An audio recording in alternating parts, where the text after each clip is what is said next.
آج کا جو عنوان ہے وہ فضیلت محرم ہے۔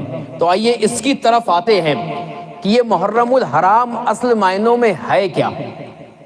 تو یہ محرم الحرام، ایک تو لفظ محرم اور اس کے ساتھ لفظ جڑا ہوا ہے حرام۔ تو لوگوں کے ذہن و فکر میں یہ بات جاتی ہے، یار محرم تو سمجھ میں آتا ہے مگر حرام سمجھ میں نہیں آتا۔ تو آئیے آج اسی حرام کی ڈیفینیشن کو سمجھتے ہیں کہ اصل معنوں میں محرم الحرام ہے کیا۔ اللہ تبارک و تعالی نے جب سے اس دنیا کو قائم فرمایا اور اس زمین و آسمان کو بنایا، تب سے لے کر اب تک جو مہینوں کی ترتیب ہے وہ 12 ہے، اور اسے اللہ تبارک و تعالی نے قرآن کریم میں ذکر فرمایا کہ ہم نے جو ہے مہینوں کی تعداد 12 رکھی ہے، یعنی 12 مہینے ہم نے پیدا فرمائے ہیں، اور اس میں سب سے پہلا مہینہ جو ہے اسے محرم الحرام کہا جاتا ہے۔ اور ان 12 مہینوں میں اللہ تبارک و تعالی نے 4 مہینے حرمت والے رکھے ہیں۔ کتنے؟ 4 مہینے حرمت والے رکھے ہیں، اور 3 مہینے ایک دوسرے سے متصل ہے، یعنی احترام والے، ادب والے، عظمت والے، قدر والے۔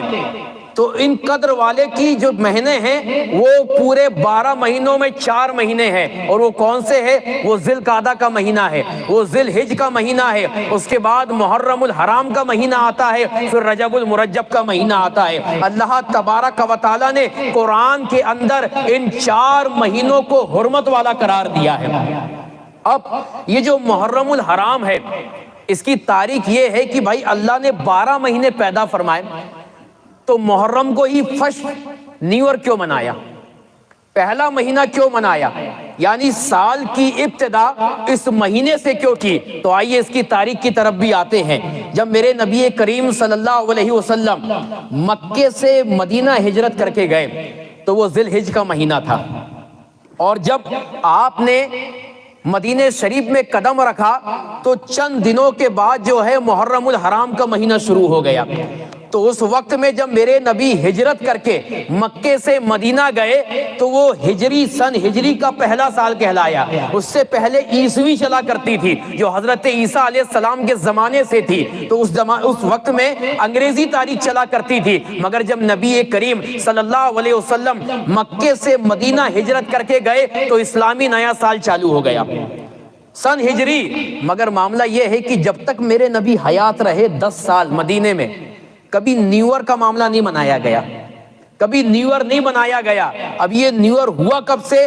یہ خلافت حضرت عمر فاروق اعظم رضی اللہ تعالی عنہ، جب آپ نے خلافت سنبھالی تو بہت ساری چیز آپ کے دور خلافت میں جو ہے تبدیل ہوئی۔ تو اس وقت میں ایک صحابی رسول تھے حضرت ابو موسیٰ اشعری رضی اللہ تعالی عنہ، آپ نے جو ہے حضرت عمر فاروق اعظم رضی اللہ تعالی عنہ کو ترغیب دلائی کہ امیر المومنین ساری چیز تو ہماری ہے، مگر ہمارا جو ہے نیا سال بھی ہونا چاہیے، ہماری سن ہجری بھی ہونا چاہیے۔ تو معاملہ یہ تھا کہ یہ 17ویں ہجری چل رہی تھی، اور دور خلافت حضرت عمر فاروق اعظم رضی اللہ تعالی عنہ کا تھا۔ تو اس وقت جو ہے حضرت عمر فاروق اعظم نے باقاعدہ جو ہے سن ہجری کا انتخاب کیا، اور اس وقت سے لے کے آج تک جو ہے ایک محرم نئے سال کے روپ میں منایا جاتا ہے۔